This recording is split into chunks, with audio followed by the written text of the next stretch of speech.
Hi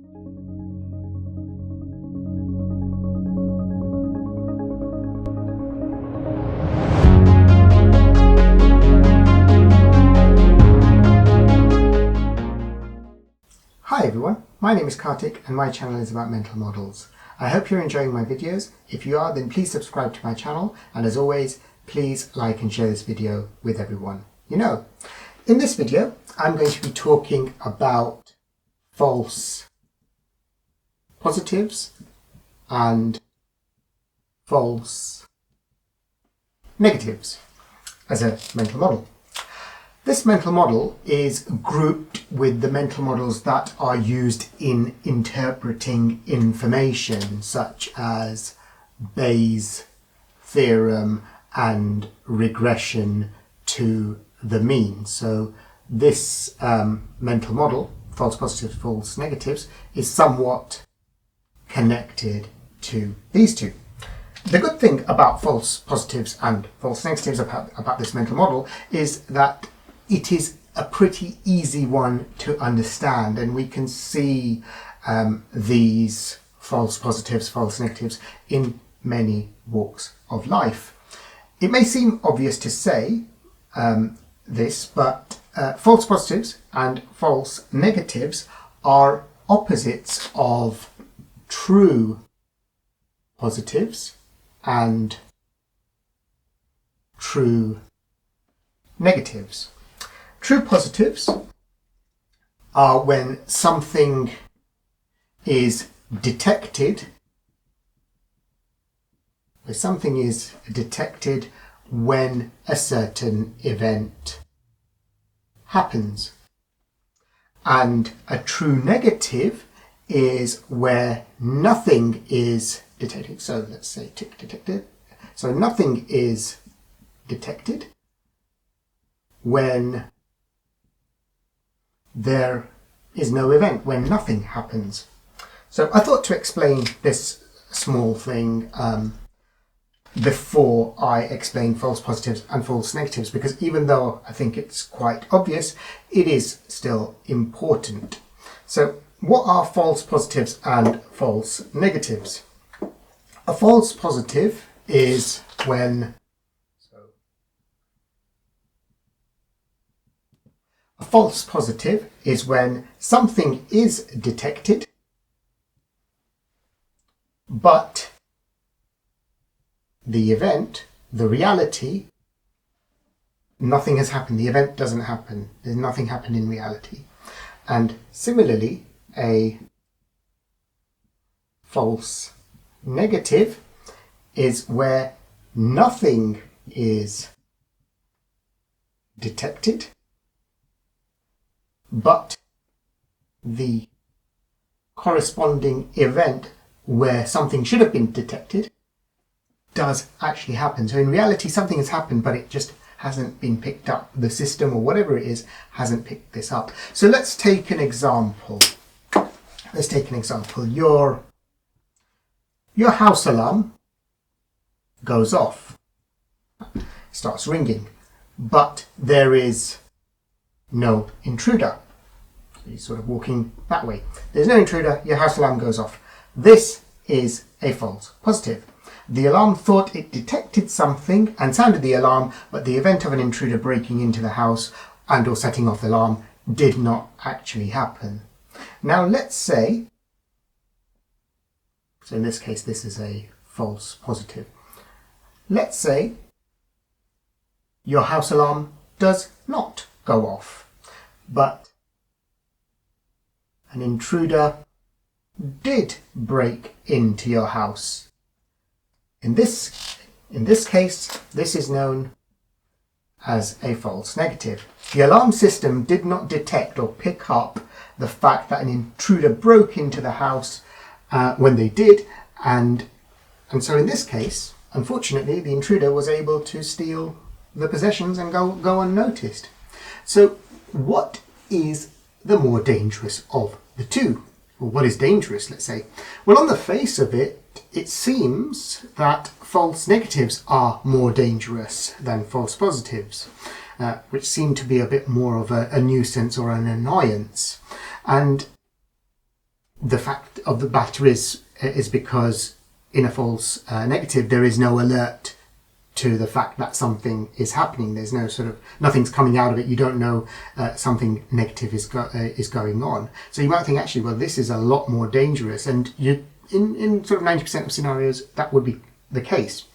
But I just want you to be mindful of another fact pattern. And that is, if there are too many false positives being generated, then this can actually mask something bad happening. So if someone's walking past this house and the alarm is going off every time, you might think on the first few occasions that actually, oh, let's investigate. But if this is happening too often, when the alarm goes off, you will just think, actually, it's a false positive, there's nothing to worry about. And in that, if someone does break into the house and the alarm does go off, you might actually think of it as a false positive and not be able to do something about it. And so false positives, if there's too many of them, can actually be equally as dangerous, probably even more, as a false, even more than a false negative in some cases. And so they are both very, very dangerous, but for different reasons. And so in the world of interpreting information, because that's where this mental model lies with Bayes' theorem and regression to the mean, where there are too many false positives or there is a false negative, the ability to interpret information and make meaningful conclusions, like in the case of the burglar, should we do something about it, or in the false negative where you don't know and you can't do anything about it, the ability to interpret information and make meaningful conclusions becomes harder, and maybe you're not able to make a conclusion, or as in a meaningful conclusion. And so that's the sort of the value of knowing about this model. And so with this model, you can sort of judge if the information is worth interpreting or not, to be honest, because if there are too many false positives and or negatives that you're finding in data, in information, then rather than spending time trying to compensate and consider and take the exception to the rule to the exception and all of that, it might be better just to say, well, I'm not going to rely on this. We're not going to use this or interpret this. This information, the quality of it needs to be improved, and that's the decision. It's not about sort of trying to work out all the different permutations, taking into account false positives and false negatives to get to, okay, what shall we now conclude on this information? It's probably better to say, well, actually, the information is not good enough. Let's just rebuild it from, the golden source or whatever it is from scratch. And so this mental model is worth understanding because of that, to see if the information quality needs to be improved before placing any reliance on it. So I want to leave you with this little graphic of positives and negatives. I'll sort of do it here. It's a little square.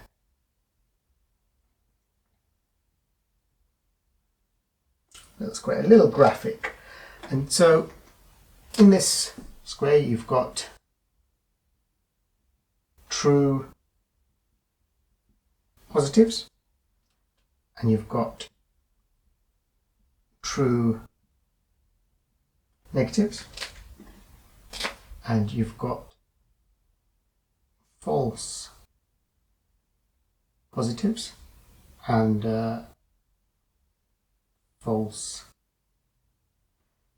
negatives. So a true positive would be, there's a tiger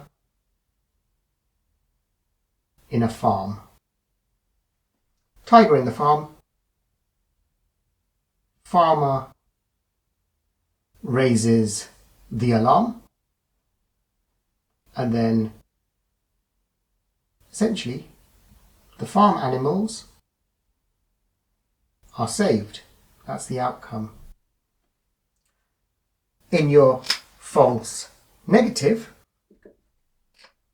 there is no tiger in the farm. The farmer still raises the alarm, and what happens is that the employees are angry or annoyed because there's no threat. Similarly, a false negative is there is a tiger in the farm. The farmer does not detect this, so definitely does not raise an alarm. And in this case, the farm animals are eaten. And last but not least, a true negative is no tiger in the farm. The farmer does not raise an alarm, and the overall outcome is, well, nothing happens. And so that's the little graphic. So you've got true positives, false negatives, and true negatives. And so that is all for this video. I hope you liked this video. If you did, then please check out some of my other videos flashing on screen now. I'm sure you will like them too. And I will see you in the next video with another mental model. Thank you for watching. Bye bye.